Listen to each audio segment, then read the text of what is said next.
मोर ना हूँ रायगुर रवींद्रनाथ महापात्र मु रोचे भुवनेश्वर रे।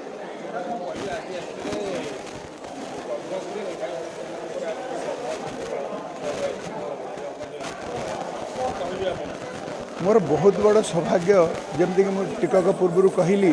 मो जीवन सबु जाए बड़ विशेष मुहूर्त आज थिला जहाँ शुणी शुणी मो छुआ दिन बड़ होती मोर बाबा से बहुत अति प्रिय थिले मुझे पहुँची पारी ये मोर बड़ सौभाग्य आपण मान पाखे बसी पारी मोर बड़ सौभाग्य बोली भावुँ एवं पद्मश्री बाणीकोटा निमाई हरचंदन भली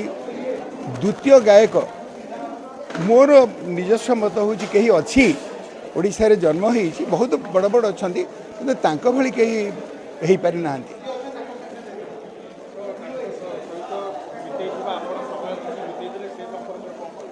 मु तो सहित जमा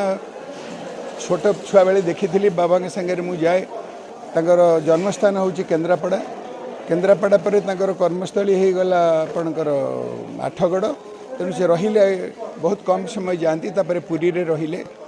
मु भी बहुत कम वर्ष बयस ओडिशा छाड़ी बाहर पढ़ा पड़ी जाइली तेणु मु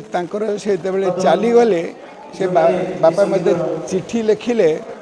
ता भी मु 8 दिन पर जानिली तेणु प्रत्येक गीत मु आज भी 15 गीत शुणी आपणकर आईबी रे बसिकी प्रत्येक गीत से गाई प्रत्येक गीत गोटे आम समाज पे माइल स्टोन कहीं पहुँच पारे प्रत्येक ईच एंड एवरी गोटे ना नेले तो मत मु अन्याय करी गीत गुड़िक संगे।